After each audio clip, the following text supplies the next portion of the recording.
إن الحمد لله نحمده ونستعينه ونستغفره ونعوذ بالله من شرور أنفسنا ومن سيئات أعمالنا من يهده الله فلا مضل له ومن يضلل فلا هادي له أشهد أن لا إله إلا الله وحده لا شريك له وأشهد أن محمدا عبده ورسوله بلغ الرسالة وأدى الأمانة ونصح الأمة وكشف الغمة وتركنا على المحجة البيضاء ليلها كنهارها لا يزيغ عنها إلا هالك فصلوات ربي وسلامه عليه ما تعاقب الليل والنهار وبعد Falendrimet, lavdërimet, adhurimet tona qofshin për Allahun krijuesin absolut.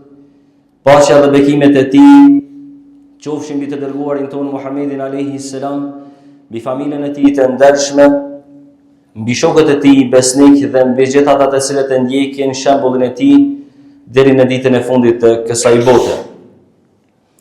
Të nderuar besimtarë, në këtë hutbë do të flasim për një nga dukuritë, një nga karakteret më të urryera tek Allahu Azza wa Jall, me të cilën mund të pajiset dikush nga njerëzit e që është të bërit pa drejt të tjerëve. Do të flasim për rrezikun dhe dënimin që e sjell padrejtësia. Për arsyen sepse një musliman nuk duhet as edhe një herë të vetme të e lëndoj dikë ose t'i del dikujt loti nga zullumi dhe padrejtësia që ti ke mundur t'ja bësh.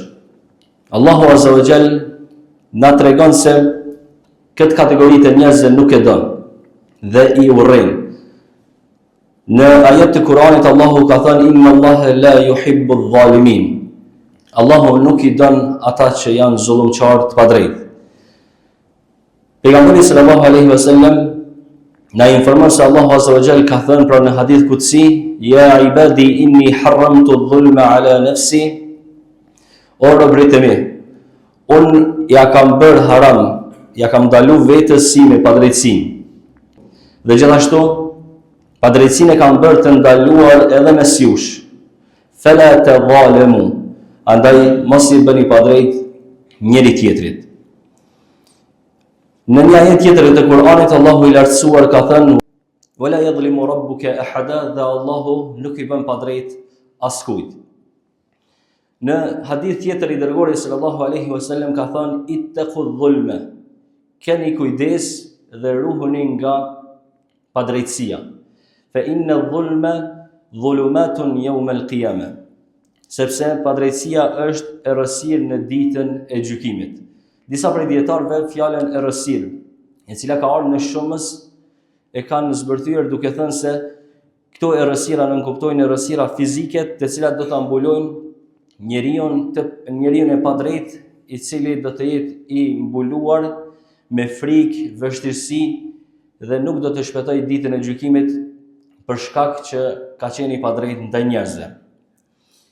Pejgamberi alayhis salam në disa hadithe na ka informuar se rreziku është evident dhe i pashmangshëm dhe që do ta godit njeriu i cili ka bë padrejt dikujt, nëse ai të cilit i është bërë padrejt i ngrit duar dhe i lutet Allahut Azza wa Jall kundër tij.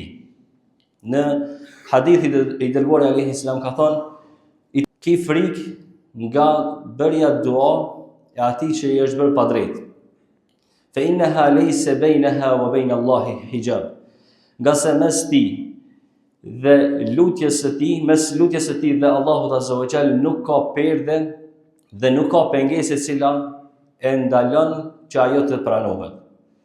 Kështu të nderuar besimtarë, një profesor i ynë në kohën kur ne ishim në studime, në zbërthimin e këtij hadithi të pejgamberit alayhis salam, na pati sjellur një ngjarje të vërtetë, ku rrëfente duke thënë se një person kishte shkuar në një nga administratat shtetërore për t'i rregulluar disa dokumente të cilat i nevojiteshin atij dhe familjes së tij. Dhe kur kishte shkuar në këtë administrat, në vend se të haste në një zyrtar i cili do ta krinte punën me rregull me dinjitet dhe përpikmëri, do t'i udhëzonte njerëzit ashtu siç duhet, aty e gjeti një zyrtar të pamëshirshëm, arrogant dhe njeri i padrejtë. Ky person, ky zyrtar e maltretoi këtë njeri dhe sa herë që shkonte me dokumenta i thonte se ky dokument mungon. Duhet ta sjellësh edhe këtë. Shko bëre edhe këtë tjetrin. Edhe tjetrin kështu e maltretoi disa herë me radhë. Dhe nuk ja krynte punën për rregullimin e atyre dokumenteve. Pas disa ditëve ky njeriu i shkret, ky njeri i thjesht, ky njeri i cili nuk ishte të njohshëm, po i kompleton dokumentat e cilat i kishte kërkuar ky zyrtar i pamëshirshëm. Dhe po i shkon me të gjitha të plota, kur hyn në zyrë atë, ja çet përpara thot të gjitha dokumentat e cilat mi ke kërkuar deri tash do t'i kam sjellur. Thot shpresoj që sot me më kry puna. Dhe ky zyrtar i padrejt i kap dhe në sy tina i shkyn letrat dhe i thot se sa t'jam unë qëto, në qëtë pozit, kur t'i s'ki me mujt me rregullu këto dokumente. Dhe më thonë veç për shka, për çfarë arsye, për shkak se ky e ka pozitë dhe ka mundësi t'ja bëjë një dëm këtij personi të pa mbështetur diku. Mirë po ky kishte harruar se ky njeri ishte mbështetur në Allahun Azza wa Jall. Dhe nga kjo pamje, nga kjo maltretim i gjatë, nga këto mundime të shumta që ja sjellin, e bëri një dua dhe nërsy i tha. Tha Allahu ta coptoft trupin tënd, ashtu që i coptove ti këto letrat e mia. Pas disa ditëve, pasi që ati që ishte bërë pa drejt, ishte lutur kundër ti, thot është gjendur ky zyrtari në një aksident trafiku. E kishte goditur një vetur dhe trupi i tij ishte gjendur i coptuar i tërë ashtu që ishte lutur personi të cilit i është bërë pa drejtësi. Kështu të nderuar besimtar, kjo nuk është një histori e cila tregohet se është shenjë hakmarrje. Jo, kjo tregon drejtësinë e Allahut Azza wa Jall dhe tregon se sa është e rrezikshme duaja e atij personi që i bëhet pa drejt. Sa është e rrezikshme ajo lutje ku njeriu nuk ka mbështetje tjetër kënd, nuk gjen dikë që ndihmon pos Allahut Azza wa Jall. Atëherë këtu dhe ki frikë të madhe për shkak se atëherë është më rrezikti. Dhe pejgamberi alayhis salam në një hadith tjetër na ka informuar se 3 personave Allahu Azza wa Jall nuk ja kthen duan mbrapsht, por duaja e tyre është e pranuar. Njëri ndër ta është personit që i është bërë pa drejt. Thot ngritet duaja e tij dhe shkon mbi re. Hapen dyert e qiellit dhe Allahu Azza wa Jall shprehet në këtë mënyrë. Wa izzati wa jalali la ansurannaka walau ba'da hin. Kjo fjali e pejgamberit alayhis salam që përshkruan se Allahu Azza wa Jall ka thonë, duhet me na rëndësit lkurën tonë, me na dridh zemrat dhe mos me mendu vetën ndonjëherë që me i bë padrejtësi dikujt. Allahu Azza wa Jall po shprehet duke thonë, pasha krenarin time, pasha madhërin time, kam me të ndihmu edhe nëse ndihma ime ka me arë pas një kohë. Thënë premtimi i Allahut Azza wa Jall është 100% ka me shku në vend. Dhe do ta godas atë njeri i cili ka pas zullum të tjerëve për shkak të mundësisë që i ka pasur. Si manifestohet padrejtësia dhe cilat janë mënyrat që njerëzit zakonisht i bëjnë. Llojet e padrejtësisë, mënyrat se si bëjnë njerëzit padrejt janë të shumta. Për shembull, padrejtësia me pasuri. Kjo ndodh duke ja marrë hakun njerëzve padrejt. Një pasuri e cila nuk të përket, por ke mundësi ke të njohshëm, ke intervenca dhe ja kapat pasuri padrejtësisht. Kjo është zullum dhe padrejtësi e cila do të jetë errësirë për ty ditën e gjykimit. Ja uzurpon pronën, ose e mashtron në tregti, ose nuk ja kthen borxhin të cilën ja ke marrë njerit. Kanë kalu sa afate dhe ti akoma nuk ja kthen borxhin atij që ja ke marrë. Të gjitha këto hyjnë në kuadër të padrejtësisë në pasuri. Padrejtësia manifestohet edhe me gjuhë, dhe kjo ndodh atëherë kur dikush e prek nderin e tjetrit, si për shembull e ofendon, e shan, tallet, e përqesh, dikë tjetër, të gjitha këto hyn tek padrejësia të cilat bëhen me gjuhë. Padrejësia në familje.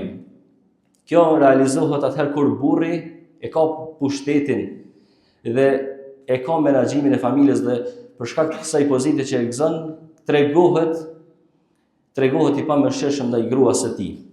Gjykon mes fëmijëve dhe anon mes fëmijëve në padrejtësi, pra favorizon njërin nga evladet më tepër se sa tjetrin, jo në dashuri, por në drejtësi dhe në ndarje të pasurisë. Gjithashtu, në këtë pjesë hyn edhe padrejtësia që ja bën vjehra nusës ose nusja vjehrës ose kunatat mes vetit, të gjitha këto janë padrejtësi.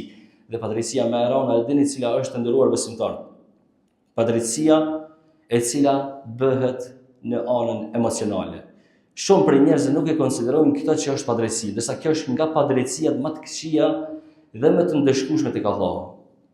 Për shkak se nëse dikush bën padrejtësi dhe ushtron dhunë fizike ndaj dikujt, ka mund pa gjurmt e atij trupi dhe do të intervenoj dikush. Për gruan do të intervenoj baba ose vllau i saj.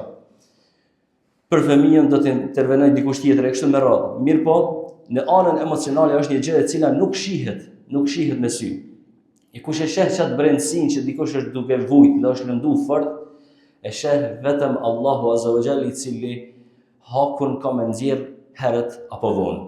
Dhe e fundit, padrejtësia me pozitë. Është atëherë kur dikush e ka marrë një pozitë të caktuar, e cila është në shërbim të njerëzve, por ti je vetëm shërbëtor, kur gjë më tepër. Dhe këtë pozitë të cilën Allahu Azza wa Jall të ka dhënë, e ke çpërdor dhe hakmerrësh me inate personale të cilat i ke të mëhershme, dhe për shkak që tash e ki në dorë pushtetin, e ki në dorë pozitën, e ke çpërdor këtë hapësirë dhe tregohesh i padrejtë ndaj njerëzve. Allahun e los që të na përmirësoj gjendjen tonë, të na ruaj që asnjëherë të mos jemi prej të padrejtëve dhe të ruhemi dhe të bëjmë dua edhe atëherë kur nuk e dim që jemi duke bërë padrejtësi. Allahu më na mundson me kuptu se jemi duke bërë një gjë të tillë, andaj të pendohemi dhe të kërkojmë falje për to. Qulu qawli hadha wa astaghfirullaha li wa lakum wastaghfiruhu innahu huwal ghafur.